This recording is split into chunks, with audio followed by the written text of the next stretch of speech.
Olá pessoal, tudo bem com vocês? Aqui é a professora Michele Brandão. Hoje vamos falar de um tema de suma importância. O tema de hoje vai ser sobre acidentes de trabalho e seus impactos no contrato de trabalho. Esse tema foi sugerido pela querida doutora Irenice Cândido. A doutora Irenice é uma inscrita do canal. Ela mora no estado do Maranhão. Eu mando aqui um forte abraço para a doutora Irenice. Bom, vamos falar então do nosso tema de hoje. Para falar do tema de hoje, se faz necessário explicar o que é acidente de trabalho. E para isso, vamos ler os artigos 19, 20 e 21 da Lei 8.213 de 91. Esta lei trata, referente aos benefícios previdenciários. Vamos começar então pelo artigo 19 da referida lei. Acidente do trabalho é o que ocorre pelo exercício do trabalho a serviço de empresa ou de empregador doméstico ou pelo exercício do trabalho dos segurados referidos no inciso 7 do artigo 11 desta lei, provocando lesão corporal ou perturbação funcional que causa a morte ou a perda ou a redução permanente ou temporária da capacidade para o trabalho. Vocês verificaram, né? O artigo 19, ele nos traz o conceito de acidente de trabalho, mas não se esgota aí esse conceito. Por quê? De forma expressa, nós temos, também a doença do trabalho, doença, profissionais ou doenças ocupacionais que também se equiparam a acidente de trabalho. E onde que está isso, na lei? Vamos ler então o artigo 20 da referida lei. Consideram-se acidentes do trabalho, nos termos do artigo anterior, as seguintes entidades mórbidas. Inciso 1. Doença profissional, assim entendida a produzida ou desencadeada pelo exercício do trabalho peculiar a determinada atividade e constante da respectiva relação elaborada pelo Ministério do Trabalho e da Previdência Social. Inciso 2. Doença do trabalho, assim entendida a adquirida ou desencadeada em função de condições especiais em que o trabalho é realizado e com ele se relacione diretamente constante da relação mencionada no inciso 1. Observaram? O artigo 20, ele vai nos falar referente, à doença profissional ou ocupacional e doença do trabalho. Vou dar alguns exemplos para vocês conseguirem visualizar o que seria essa doença profissional. Imagine que o empregado ele trabalhe dentro de um frigorífico. Em razão, desse ambiente de trabalho dele, ele pode adquirir algum tipo de doença profissional. Ou imagina que o empregado trabalha num ambiente onde há um alto ruído. Os ruídos são muito altos. Também, em razão disso, ele pode adquirir uma doença profissional. E o que seria então a doença do trabalho? Vamos dar um exemplo. Imagina que o trabalha horas e horas sentados, E aí, em razão, desse seu trabalho, em decorrência disso, imagina que ele adquiriu um problema de coluna. Se for constatado pela perícia do INSS que essa doença dele decorreu da atividade laborativa dele, também pode ser considerado como um acidente de trabalho. Imagine uma outra situação. Imagina que o empregado ele foi afastado pelo INSS porque ele está com depressão ou ele está com síndrome de pânico.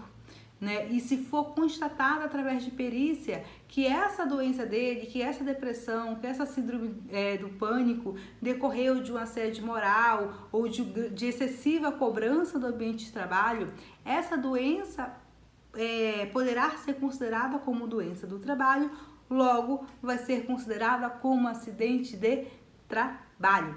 Para vocês verificarem, como é amplo o conceito de acidente de trabalho. Bom, vamos continuar, porque equipara-se também a acidente de trabalho as hipóteses do artigo 21 da referida lei. Vamos ler o que nos diz o artigo 21. Equiparam-se também ao acidente do trabalho para efeitos desta lei. Inciso 1. O acidente ligado ao trabalho, que embora não tenha sido a causa única, haja contribuído diretamente para a morte do segurado, para a redução ou perda de sua capacidade para o trabalho, ou produzido lesão que exija atenção média para sua recuperação. Inciso 2. O acidente sofrido pelo segurado no local e no horário do trabalho em consequência de: a linha A, ato de agressão, sabotagem ou terrorismo praticado por terceiros ou companheiros de trabalho. A linha B, ofensa física intencional, inclusive de terceiro, por motivo de disputa relacionada ao trabalho. A linha C, ato de imprudência, de negligência ou de imperícia de terceiro ou de companheiro de trabalho. A linha D, ato de pessoa privada do uso da razão. A linha E, desabamento, inundação, incêndio e outros casos fortuitos ou decorrentes de força maior. Inciso 3. A doença proveniente de contaminação acidental do empregado no exercício de sua atividade. Inciso 4. O acidente sofrido pelo segurado, ainda que fora do local e horário do trabalho. A linha A, na execução de ordem ou na realização de serviços sob autoridade da empresa. A linha B, na prestação espontânea de qualquer serviço à empresa para lhe evitar prejuízo ou proporcionar proveito. A linha C, em viagem a serviço da empresa, inclusive para estudo, quando financiada por esta dentro de seus planos para melhor capacitação da mão de obra, independentemente do meio de locomoção utilizado, inclusive veículo de propriedade do segurado. A linha D, no percurso da residência para o local de trabalho ou deste para aquela, qualquer que seja o meio de locomoção, inclusive veículo de propriedade do segurado. Observaram? Prestem bastante atenção. O artigo 21 nos traz outras hipóteses que se equiparam também a acidente de trabalho. Mas eu quero falar aqui da hipótese do inciso 4, da linha D do artigo 21, porque ele fala de acidente de percurso. O que é o acidente de percurso? É aquele acidente que o empregado sofre, de casa para o trabalho, do trabalho para casa, mesmo que ele esteja utilizando o seu próprio veículo. E não confundam acidente de percurso com horas in itinere, Porque as horas in itinere deixaram de existir lá com a reforma trabalhista, com a entrada em vigor da Lei 13.467 de 2017. Mas não vou falar das horas in itinere. Das horas in itinere, vou falar em um próximo vídeo, quando eu falar sobre jornadas de trabalho. Eu quero me ater especificamente ao acidente de percurso. Esse acidente de percurso, em 2020, ele deixou de ser considerado acidente de percurso quando entrou em vigor a medida provisória 905 de 2020. Mas não estou falando que ele não exista mais, gente. Preste atenção. Lá no final de 2020, quando entrou em vigor essa medida provisória, lembra da medida provisória da carteira de trabalho verde e amarelo? Pois bem, esta medida provisória, o que foi que que aconteceu? Ela revogou a linha D, do inciso 4 do artigo 21 da Lei 8.213. Então, tivemos ali, de final de 2020 até abril de 2021, o acidente de percurso deixou de ser considerado acidente de trabalho. Mas, em abril de 2021, tivemos a medida provisória 955. Esta medida provisória 955, ela revogou a medida provisória 905. Então, a linha D voltou com todos os seus, produzir todos os seus efeitos. Então, hoje, sim, acidente de percurso é considerado, sim, acidente de trabalho. Tivemos ali um lapso temporal, final de 2020 até abril de 2021, que ficou sem ser considerado, depois voltou a ser como era antes da medida provisória 905. Observaram, Então, falamos aqui, esgotamos aqui o máximo que nós podemos falar referente a acidente de trabalho. Lembrando, que esse acidente de trabalho, essa doença do trabalho, ela deve ser constatada por laudo médico pericial. E também o Ministério do Trabalho, e Previdência Social, ele tem um rol, através de normas regulamentadoras que nos falam, o que pode ser doença do trabalho e o que não pode ser doença do trabalho. Mas faz importante destacar aqui que mesmo que uma determinada doença não esteja nesse rol, né, que é editado pelos órgãos competentes, se o perito ele constatar que determinada doença decorreu, né, da relação laborativa, ela pode sim ser considerada como acidente de trabalho. Bom, após falar sobre acidente de trabalho, agora se faz necessário explicar quais as consequências desse acidente de trabalho no contrato de trabalho. Quando a gente fala do contrato de trabalho, o contrato de trabalho, ela decorre do vínculo empregatício. É aquele vínculo que vai ligar o empregado ao empregador. O contrato, conforme nos diz a CLT, pode ser um contrato expresso, pode ser um contrato escrito, né, verbal ou tácito.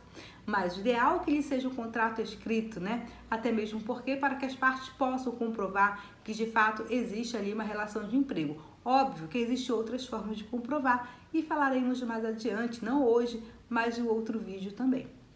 E aí, como é que fica esse contrato de trabalho quando o empregado sofre um acidente de trabalho? Conforme nós fizemos a leitura, né, do artigo 19, artigo 20, artigo 21 da Lei 8.213 de 91, quando o empregado ele está incapacitado para trabalhar, esta sua incapacidade pode ser uma incapacidade temporária ou pode ser uma incapacidade permanente. Esta incapacidade temporária, ela pode ser por um curto período de tempo ou pode ser por um período mais longo. Então, vamos imaginar a seguinte situação. Suponhamos que o empregado sofreu um acidente de trabalho, um acidente leve. E ele precisou se afastar ali por 15 dias. O médico lhe entregou um laudo que ele está incapacitado para trabalhar por 15 dias. O empregado vai entregar esse laudo ao empregador. E o que acontece com o seu contrato de trabalho?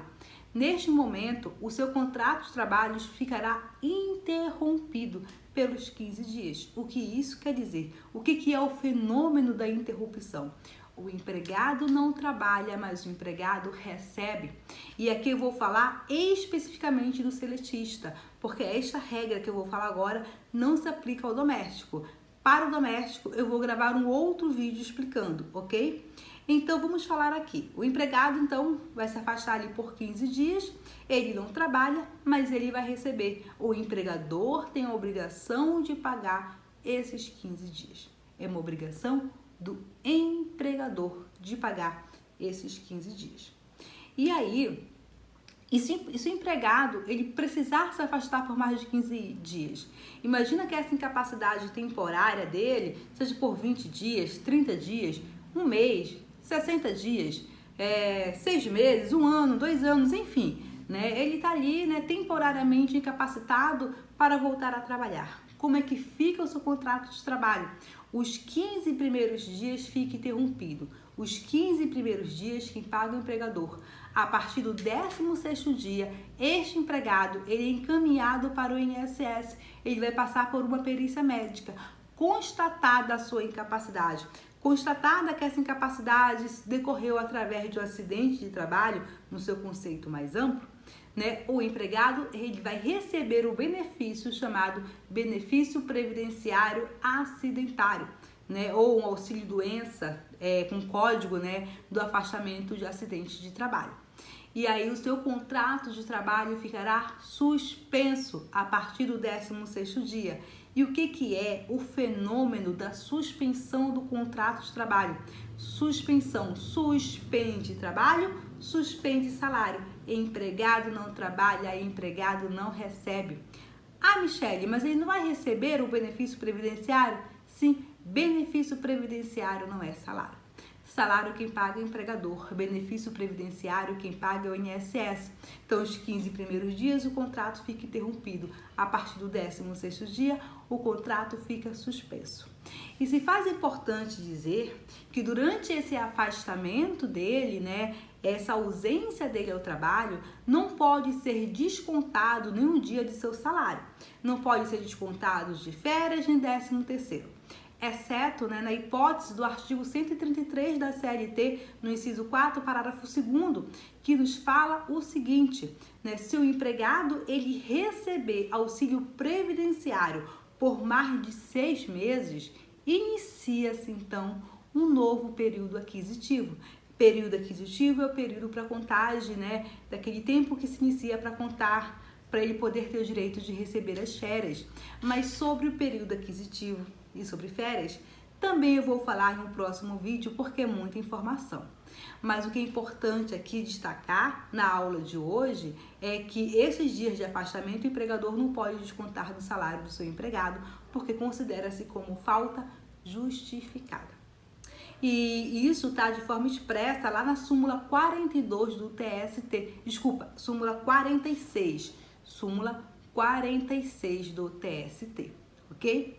E se faz também importante destacar a súmula 378 do TST, porque a súmula 378 do TST, ela vai nos falar a primeira coisa de que o artigo 118 da Lei 8.213 de 91, ele é constitucional. E o que nos diz o artigo 118 da Lei 8.213? Vai nos falar da estabilidade provisória para este empregado que é afastado por mais de 15 dias e recebe auxílio previdenciário acidentário. Então, este empregado possui uma estabilidade provisória de 12 meses a contar da cessação do benefício previdenciário. Então, explicando em outras palavras, imagina que o empregado se afastou por mais de 15 dias, começou a receber benefício previdenciário. Está lá recebendo, cessou o benefício previdenciário porque foi constatado por perícia médica que ele está apto a voltar a trabalhar e, de fato, vamos supor que ele esteja apto. Então, da cessação do benefício previdenciário, a contar dali, os 12 meses para frente, o empregador não pode demitir este empregado sem justa causa. Há uma proibição, uma vedação. Para quê? Para que não ocorra uma perseguição, para que não ocorra uma despedida arbitrária, como forma de penalizar esse empregado que ficou afastado por motivo de doença ou acidente de trabalho. Então, o legislador, ele protegeu esse empregado. Então, a contar da cessação do benefício previdenciário, 12 meses para frente, esse empregado possui uma estabilidade provisória. Lembrando que por justa causa ele pode ser mandado embora. Ele não pode ser mandado embora se for sem justa causa, ok? E por fim, um outro impacto no contrato de trabalho que eu quero destacar é que o contrato de trabalho do empregado, ele não pode ser alterado para lhe causar algum tipo de prejuízo. O empregador não pode alterar o contrato de trabalho para prejudicar o empregado. Exemplo, empregador não pode cancelar o plano de saúde. Então, imagina que o empregado ele obtém um plano de saúde, o benefício que a empresa lhe concede. Esse empregado, no momento que ele mais precisa, que é no momento que ele está doente, que ele sofreu ali um acidente, ou ele adquiriu uma doença do trabalho, imagina que esse empregador cancele o plano de saúde. Ou que esse empregador altere o plano de saúde para não ter todas as coberturas que aquele empregado tinha. Vocês não concordam que isso é uma alteração que prejudica aquele empregado no momento que ele mais precisa? Então, isso é vedado. E nós temos várias jurisprudências que falam sobre isso. E eu vou colocar aqui para vocês uma jurisprudência do TRT da Terceira Região, que é de Minas Gerais, né? Vamos ver o que foi que essa decisão nos trouxe. O cancelamento do plano de saúde contratado pela empregadora por força da norma coletiva, que, aliás, e no caso concreto, não exclui o benefício no caso de afastamento pelo INSS, repita-se, durante a suspensão do contrato de trabalho, acarreta prejuízos irreparáveis para o trabalhador e desvirtua-se da proteção que o empregador deve conferir a seus empregados. Sem contar ainda que a supressão do plano de saúde, justamente no momento em que o empregado tem maior necessidade, afronta o princípio da dignidade humana e o direito de proteção à saúde, conclui Oliveira. Verificaram? Então, observem, né, que não pode o empregador alterar o contrato de trabalho, cancelar o plano de saúde no momento que o empregado mais precisa, porque isso vai lhe causar um grande prejuízo. Bom, gente, essas, né, eram as observações que eu queria deixar para vocês referente, né, ao acidente de trabalho e seus impactos no contrato de trabalho. Eu sei que são muitas coisas, podemos explanar, tem muitos assuntos para serem tratados, mas eu espero aqui ter esclarecido um pouco para vocês. Se ficou alguma dúvida, vocês podem deixar aí no comentário. Qualquer sugestão que vocês tiverem referente a temas que vocês gostariam de ver tratados aqui do canal, vocês também podem deixar nos comentários, tá bom? Agradeço a todos que me acompanharam até aqui. O vídeo de hoje foi um pouco mais extenso. Muito obrigada, espero vê-los no próximo vídeo no canal, tá bom? Um beijo e até o próximo vídeo. Fiquem com Deus.